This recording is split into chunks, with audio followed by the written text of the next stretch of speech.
वडिलांचं अकाली निधन, त्यानंतर संपूर्ण घराची पडलेली जबाबदारी, दुःखाचा डोंगर कोसळलेल्या आईला दुःखातून सावरण्याचं असलेलं आव्हान त्यानं अगदी शिताफीनं जिद्दीनं पेललं होतं.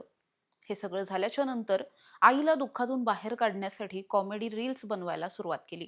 अल्पावधीतच प्रसिद्धी मिळाली.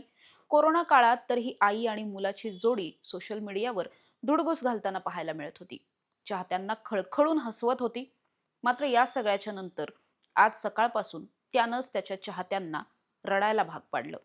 ही स्टोरी आहे प्रसिद्ध रील स्टार प्रथमेश कदमची. प्रथमेशचा आज सकाळी मृत्यू झाल्याची बातमी समोर आली आणि त्यानंतर पूर्ण सोशल मीडियावर इन्फ्लुएन्सर्समध्ये शोककळा पसरलेली पाहायला मिळते. प्रथमेश कदम बरोबर नेमकं काय घडलं होतं जाणून घेणार आहोत. नमस्कार, मी समृद्धी आणि तुम्ही पाहताय टॉप न्यूज मराठी.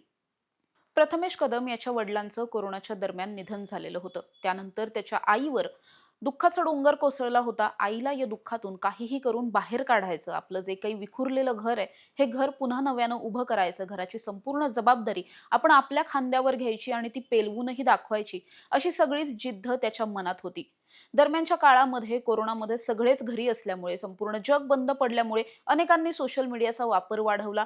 अनेक जण घरात बसून टाइमपास म्हणून रील्स बनवत होते. तीच आयडिया प्रथमेशलाही आली. प्रथमेशनं सुद्धा आईला सोबत घेऊन काही कॉमेडी रील्स बनवायचं ठरवलं. हळूहळू करून त्याची सुरुवात केली. नंतरच्या काळामध्ये त्याचे आजूबाजूचे मित्र, जवळपासचे ओळखीचे लोक हे सुद्धा रील्स बनवण्यासाठी त्याच्या घरी येऊ लागले. याच दरम्यान त्याच्या आईचं सुद्धा थोडंसं मन वळू लागलं. त्यांना जे काही दुःख झालेलं होतं, या दुःखातून त्या हळूहळू करून का होईना पण बाहेर पडत होत्या.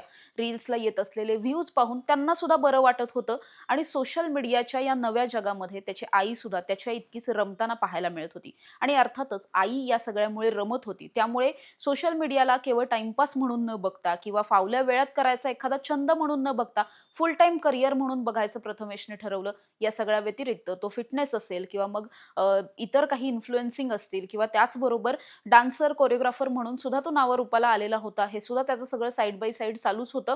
मात्र त्यानं रील्सवरती फोकस केला. त्याची बहीण प्रतीक्षा सुद्धा त्याच्याबरोबर होती. या दोघा बहीण-भावांनी मिळून आईला सावरण्यासाठी हे रील्सचं सगळंच प्रकरण जे आहे ते सुरू केलं आणि अगदी कोरोनाच्या काळामध्ये या दोघांची जोडी, माय-लेकाची ही जोडी जी आहे, ती सोशल मीडियावरती धुमाकूळ घालताना पाहायला मिळाली. अगदी मोठमोठ्या टीव्ही चॅनल्सनं, वृत्तपत्रांनं सुद्धा त्याची दखल घेतली. त्यांच्यावर आर्टिकल्स छापून आले. अनेकांनी त्यांचे इंटरव्ह्यू घेतले. त्यामुळे मराठी रील स्टार्सची जी काही वाढती त्या काळातली डिमांड होती, त्यामध्ये प्रथमेश आणि त्याची आई प्रज्ञा हे दोघे सुद्धा अगदी चपखल बसत होते. त्यांच्या कॉमेडी व्हिडिओजमुळे अनेकांचं मनोरंजन होत होतं आणि त्यामुळेच कुठेतरी या दोघांनी सुद्धा हे मनोरंजन, हे रील्स बनवणं चालू ठेवायचं ठरवलं होतं. गेल्या 4-5 वर्षात झिरो टू हीरो असा सगळाच प्रवास प्रथमेश कदमनं त्याच्या आईला सोबत घेऊन केलेला होता. त्याची आई ही अनेक नेटकऱ्यांची लाडकी आई, प्रथूज मॉम म्हणून त्या खरं तर ओळखल्या जात होत्या आणि असं सगळं असताना गेल्या काही दिवसांपासून प्रथमेशची प्रकृती जी आहे ती बिघडलेली होती.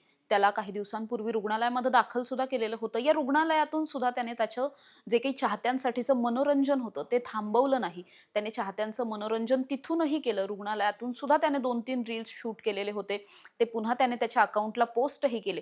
त्याला सुद्धा चाहत्यांनी भरभरून प्रेम दिलं. त्यानंतर तो पुन्हा बरा झालेला होता. नुकतंच त्याचं हळद लागली नावाचं एक गाणं सुद्धा प्रसिद्ध झालेलं होतं आणि हे गाणं मागच्याच महिन्यात आलं. त्यानंतर त्यानं या गाण्याच्या संदर्भातल्या काही पोस्ट सुद्धा केलेल्या होत्या. आपल्या चाहत्यांना हे गाणं पाहण्यासाठी, गाण्याला जास्तीत जास्त प्रेम देण्यासाठी आवाहन सुद्धा केलेलं होतं. इतकंच नाही तर त्याची जी आई आहे प्रज्ञा कदम यांनी सुद्धा 9 जानेवारी रोजी त्यांच्या अकाउंटवरती शेवटची पोस्ट केलेली होती. 9 जानेवारी रोजी अगदी मराठमोळा असा साज करून त्या एका गाण्यावरती नाचताना आपल्याला पाहायला मिळालेल्या होत्या. मात्र या पोस्ट नंतर या दोघांच्याही दोन्ही अकाउंटवरती कुठल्याही पद्धतीची पोस्ट पाहायला मिळाली नाही. म्हणजे केवळ 15 दिवसांपूर्वीपर्यंत सगळं काही ठीक होतं. याच 15 दिवसांमध्ये नेमकं काय घडलं याविषयीची अधिकृत माहिती समोर आलेली नाहीये. मात्र असं सांगितलं जात आहे की प्रथमेश कदम याची प्रकृती अत्यंत खराब झालेली होती. अचानक हे सगळं घडलेलं होतं. त्याच्यावरती चांगल्या रुग्णालयामध्ये उपचार सुद्धा सुरू होते. मात्र उपचारादरम्यानच आज त्याचा मृत्यू झाला. काहींकडून असंही सांगितलं जात आहे की प्रथमेशला कावीळ झालेली होती. मात्र त्याला नेमकं काय झालेलं होतं याविषयीची अधिकृत माहिती त्याच्या कुटुंबियांपैकी कुणीही अजून दिलेली नाहीये. खरं तर आज सकाळीच ही सगळी बातमी समोर आल्याच्या नंतर संपूर्ण सोशल मीडियामधून प्रथमेशला श्रद्धांजली वाहिली जातीये. एक नवोदित असा स्टार होता तो मराठी रील्सच्या या सगळ्या क्षेत्रामधला किंवा सोशल मीडियामधला, इन्फ्लुएन्सर्समधला. या रील्सच्या माध्यमातून त्यानं आणि त्याच्या आईनं त्याची अनेक स्वप्न जी आहेत ती पूर्ण केलेली होती. त्यांची बहीण प्रतीक्षा हिचं सुद्धा स्वतःचं अकाउंट होतं. अनेक ठिकाणहून या तिघांना सुद्धा अगदी मायलेकांच्या या सगळ्या जोडीला प्रचंड प्रेम मिळत होतं आणि असं असताना आज अचानक त्याचं निधन झालं. वडिलांच्या जाण्यामुळे जो काही दुःखाचा डोंगर कोसळला होता, त्यातून प्रज्ञा कदम या कशाबशा बाहेर आलेल्या होत्या.